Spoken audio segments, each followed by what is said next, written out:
Hello my dear students, this is our second lecture on Dr. Samuel Johnson's Preface to Shakespeare.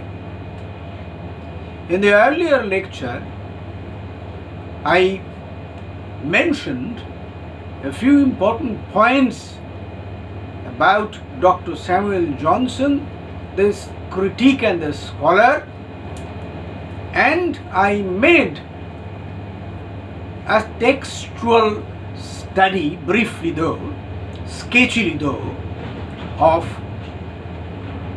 his Preface to Shakespeare. The 60-page preface to Shakespeare is definitely a formidable contribution of Dr. Johnson to Shakespeare criticism. I mentioned some more important points about the text, and I remember I gave you page numbers so that you might study your own texts and refer to the particular pages for the particular points that I mentioned in my first lecture. Now this is my second lecture, and here I shall precisely study Dr. Samuel Johnson as a Shakespeare critique, definitely with reference to his Preface to Shakespeare. Before I come to Dr. Johnson, let me give you some more points about the pattern of Shakespeare criticism in the 18th century. I'll ask you to kindly look at the board where I have written down the points. Look at the first point. The first point is rationality. That was a very important and specific feature of Shakespeare criticism in the 18th century. A rational approach to Shakespeare criticism was taken up in the 18th century. Not an emotional approach to his plays, but looking at his plays from a very logical and rational point of view. And Dr. Johnson took it up in his method of criticism as well. Look at the second point, restraint. Well, some earlier critics at times became extravagant in their praise of Shakespeare without specifically mentioning why they were eulogizing the poet. The 18th century critics, they exercised a restraint, and we all know that restraint is a very important tool of a critique. A critique must not be swayed by any personal emotion. Therefore, we can say that rationality and restraint are perhaps 2 points which are interrelated. Look at the third point, generalizing. Now, I shall take up this point later on also, but I tell you now that this generalizing means, well, a general note of criticism without any specific reference to any particular text. We shall be taking up, as I said, this point later on and try to show you the drawback of this method of generalizing in Shakespeare criticism. If you look at the board, you can see that the 18th century criticism, they pointed out Shakespeare's sublimity. Shakespeare was a sublime poet, and his poetic power was perhaps unparalleled. He was unmatched as a dramatist so far as poetry and the use of poetry in prose, in framing dialogues were concerned. So the sublime Shakespeare was highlighted by the 18th century critics. But, well, they were against Shakespeare's mixing of different styles. Well, what they believed was that a dramatist has to take up a particular way of writing. So the style should not differ from act to act, from scene to scene. And in Shakespeare's plays, they said that the style of presentation very often differed. And this was a point where Shakespeare lacked, according to the 18th century critics.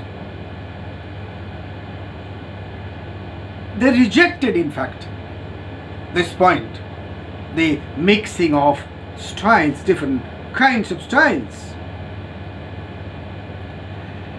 Now, 18th century, at least to some extent, introduced something new. Something new which was not there in the earlier criticisms. That was textual criticism. There is no thorough analysis of a particular text, but still textual references were there. And this textual criticism was a new thing in the 18th century Shakespeare study. Moreover, they believed that the study of Shakespeare, the man, and Shakespeare's background was necessary to understand and appreciate Shakespeare, the dramatist. So these were some of the elements that we can point out as cardinal points in the 18th century Shakespeare criticism.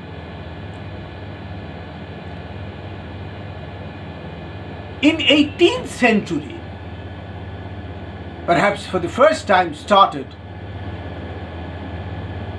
the editorial work in the true sense of the term. The editorial studies study about the correctness of the text, study about the correctness of the language. These things were for the first time taken up in the 18th century so far as Shakespeare criticism is concerned. Shakespeare criticism in the 18th century for the first time started to become interpretative criticism. So interpretative criticism was perhaps a new thing in Shakespeare criticism, and that was taken up in the 18th century for the first time. Now, these are general remarks about Shakespeare criticism, about the trends of Shakespeare criticism in the 18th century. And now I shall be pointing out certain things about Dr. Samuel Johnson in particular.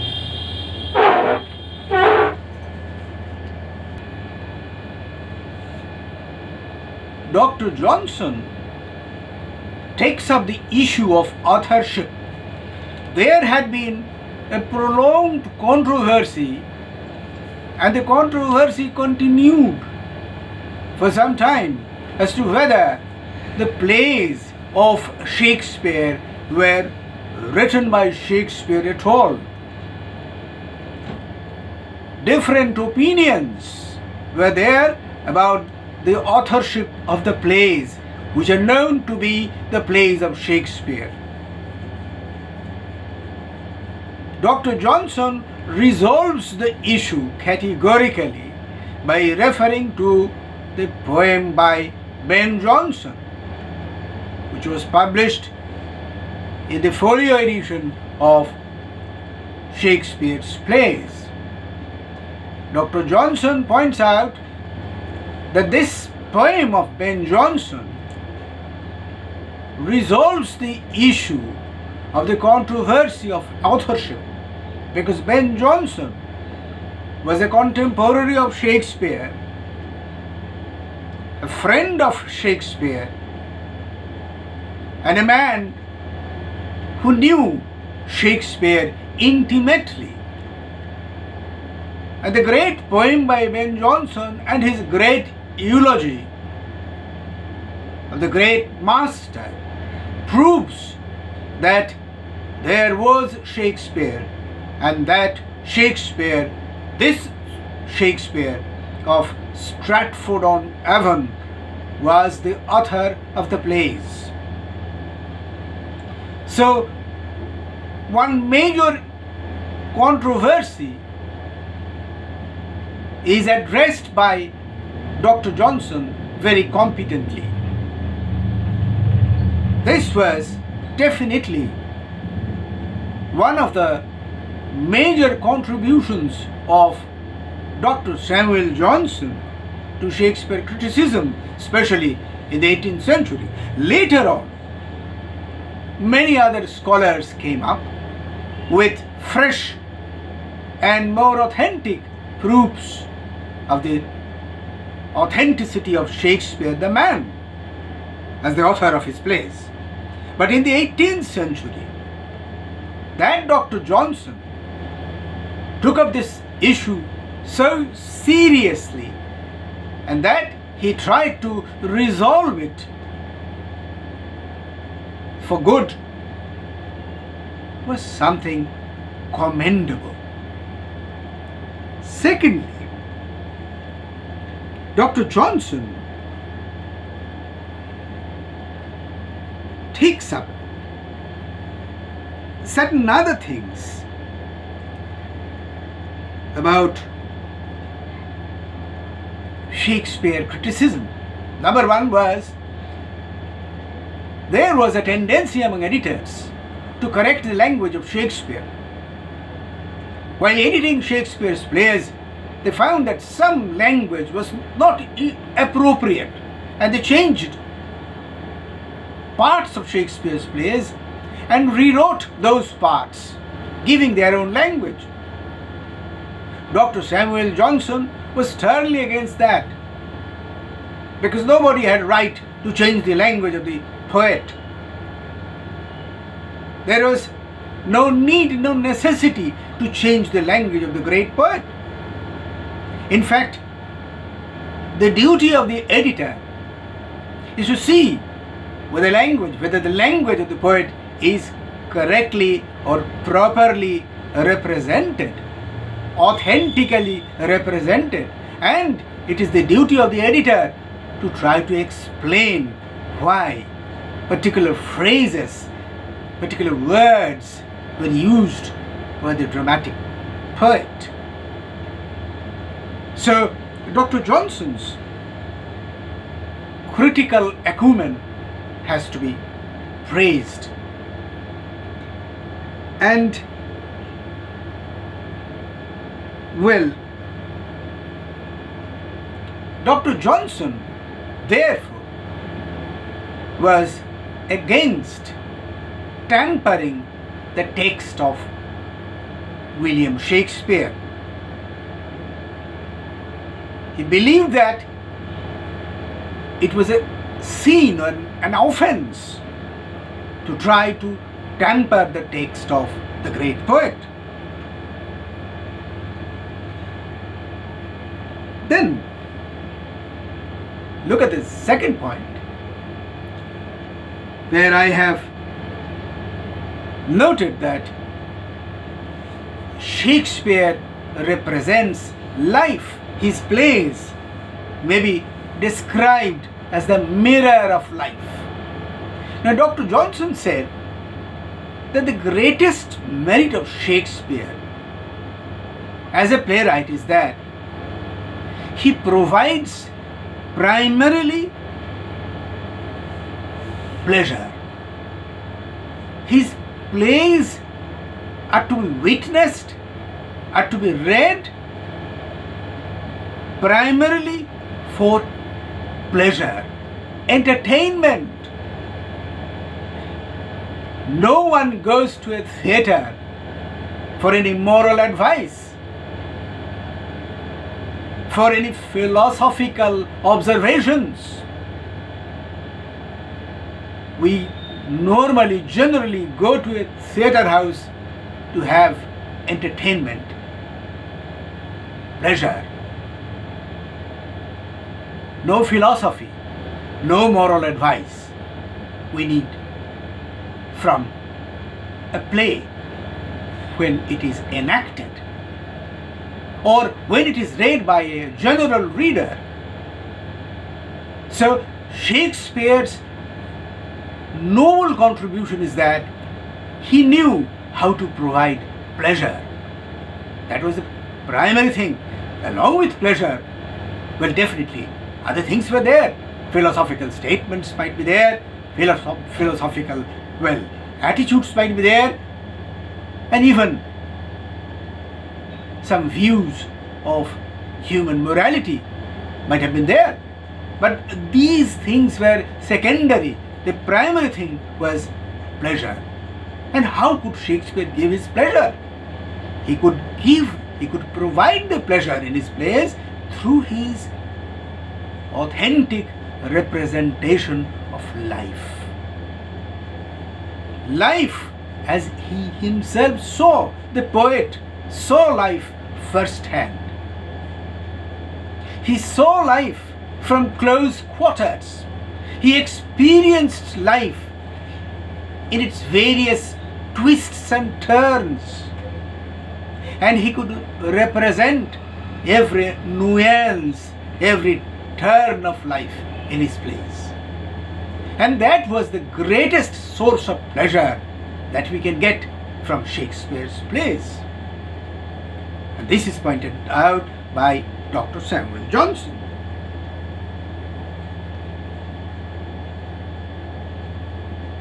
Secondly, Dr. Johnson had his own independent opinion about the Unities, the Aristotelian Unities, which were mostly flouted by Shakespeare. We all know that in Aristotle's Poetics there are references to the Unities, the unity of time and the unity of place. But Shakespeare flouted those unities. And many neoclassical critiques were against Shakespeare because he flouted the unities as prescribed by Aristotle. But Dr. Johnson's opinion is very clear, very logical, very rational. Dr. Johnson says that what a playwright, what a poet does is to create an illusion. What is created on the stage is nothing but an illusion.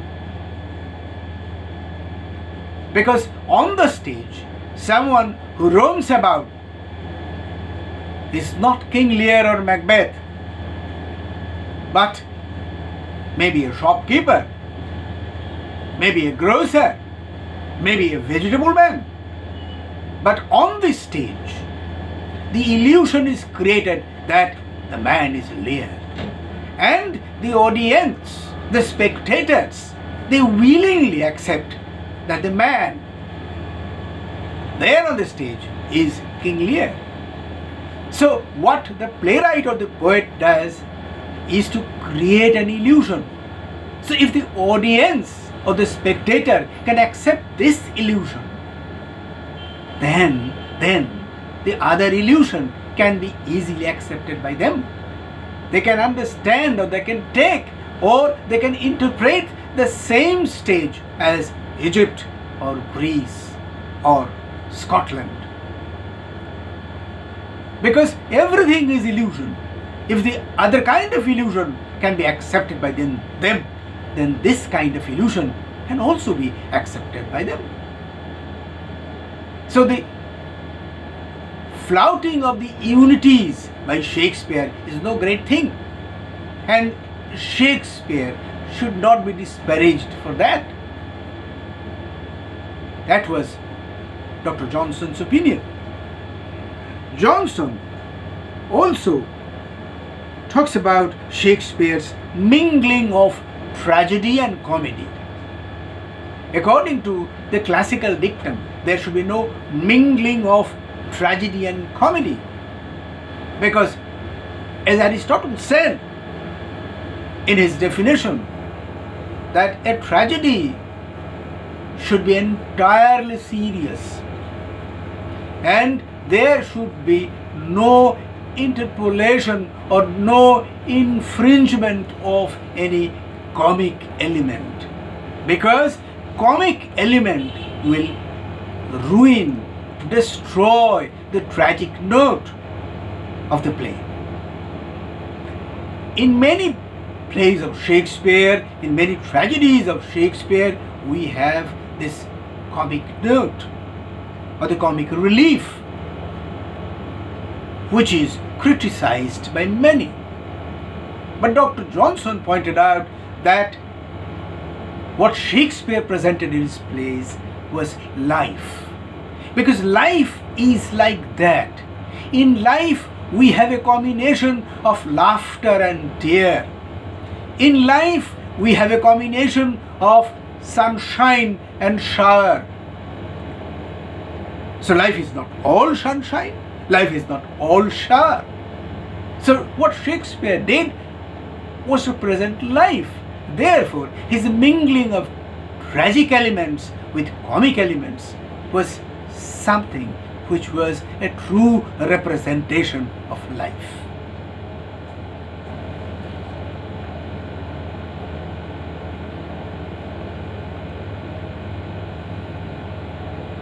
And then, character analysis. For the first time, Dr. Johnson makes character analysis in his criticism. And we can mention at least two characters which are taken up by Dr. Johnson for particular reference and analysis. Falstaff and Polonius are the two characters that he took up for analysis. So the system of character analysis was something new. Although Dr. Johnson could not go very far, but the example he set up in his criticism was later taken up by the Romantic critiques, especially Coleridge. Coleridge is the pioneer in the field of character analysis, the criticism of individual characters in Shakespeare's plays. But the pioneering work, we can say, was done by Dr. Samuel Johnson. And Dr. Samuel Johnson echoes Dryden when he praises the poetic merit, the poetic maturity of Shakespeare, the poetic sublimity of Shakespeare. Above everything, Shakespeare was a great poet, and the flavor of poetry was there all through his plays. And no other playwright could match Shakespeare in this particular aspect, the greatness of poetry, the sublimity of poetry in plays. But Dr. Johnson also pointed out some defects of Shakespeare. So we can say that Dr. Johnson is not simply a blind follower of Shakespeare. He doesn't only show the merits of Shakespeare, but he also tries to locate and point out some of the defects of Shakespeare. Of the defects of Shakespeare pointed out by Dr. Samuel Johnson, we first mention the loose plots of some of the plays of Shakespeare. Shakespeare, according to Johnson, was not very particular about the construction of the plots of his plays. In some plays, we find that the plots are not well constructed. The plots were not well knit. And that definitely was a defect of Shakespeare as a playwright. Compared with Ben Jonson, Shakespeare would definitely score less in the field of plot construction. Well, Dr. Johnson wants to suggest that Shakespeare did not give much thought about the compactness of the plots. This was, according to him, the greatest defect of Shakespeare as a playwright. There were other defects too. Well, about grand and great speeches delivered by certain characters. And Dr. Johnson points out that very often, or if not very often, in certain cases definitely, the great speeches, the grand speeches, the swelling speeches looked cold. Why they looked cold? Because the grandeur of language and grandeur of thought were not always combined effectively. A grand thought needs a grand language. Similarly, a grand language should be the vehicle of only great thought. If there is a lacuna in either of them, the effect will not be a happy one. And Dr. Johnson mentions that on many occasions Shakespeare failed to match his thought with his language. Either the language failed or the thought failed. Now these are some of the defects of William Shakespeare as a playwright that Dr. Johnson mentions. And now I shall sum up. In summing up. Well, I don't want to sum up because there is nothing to sum up. I have given you everything. So, well, in the concluding part of my lecture, I'll tell you something about Dr. Johnson, the critic, the merits of Dr. Johnson, the critic, and I'll write down points on the board. The greatest merit of Dr. Johnson as a critique is that he could impress all sections of people. He could touch the layman who had no power to critically judge Shakespeare, and he could impress scholars who could read Shakespeare from different scholarly angles. So this is definitely a great merit for a critique. And a great critique can make a particular poet or a writer or a playwright more acceptable to greater number of people. So in a sense, Dr. Johnson acts as a spokesman of William Shakespeare.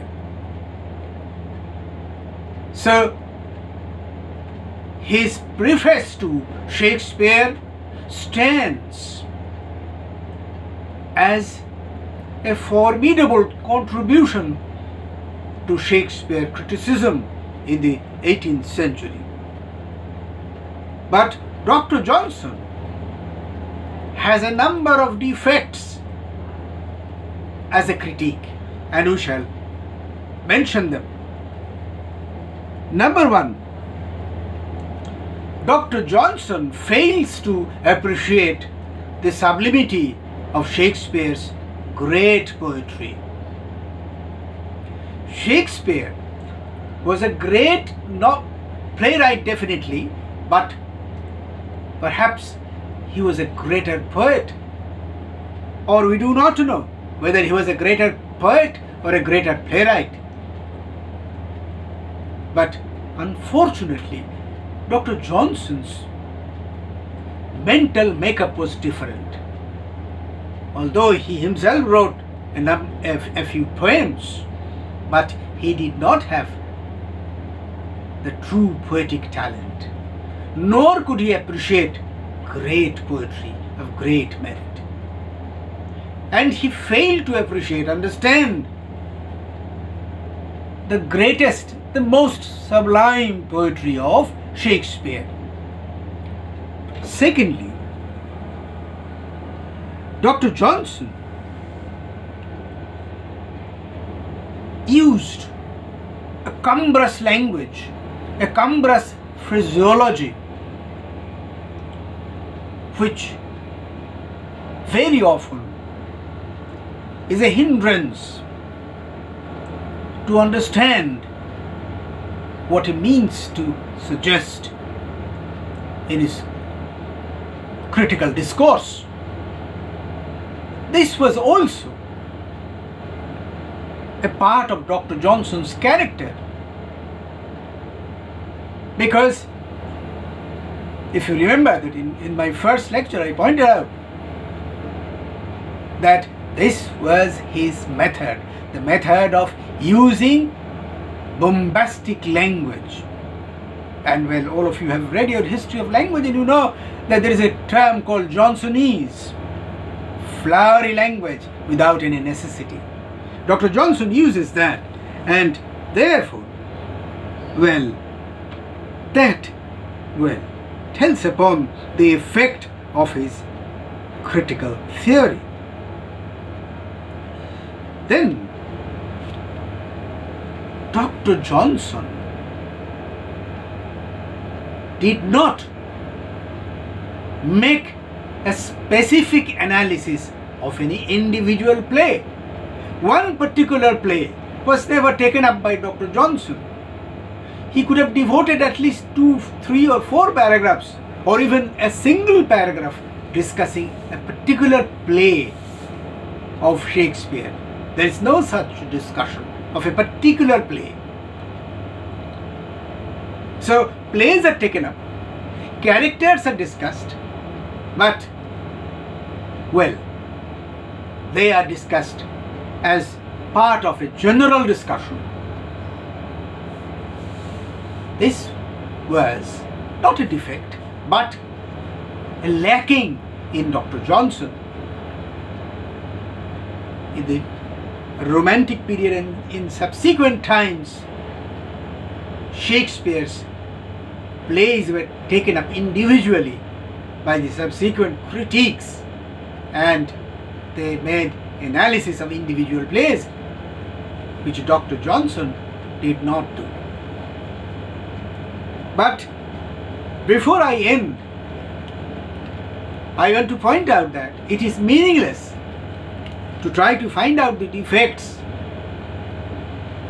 or rather the lacuna of Dr. Johnson as a critique. It is definitely necessary for us to try to appreciate Dr. Johnson as a Shakespeare critique, what he did. As I said just a few minutes back, what he did as a Shakespeare critique went a long way to influence the subsequent critiques of Shakespeare's plays. And I want to end my lecture with a quote from T.S. Eliot. What T.S. Eliot says about Dr. Samuel Johnson, the Shakespeare critique. Now, this is what he says.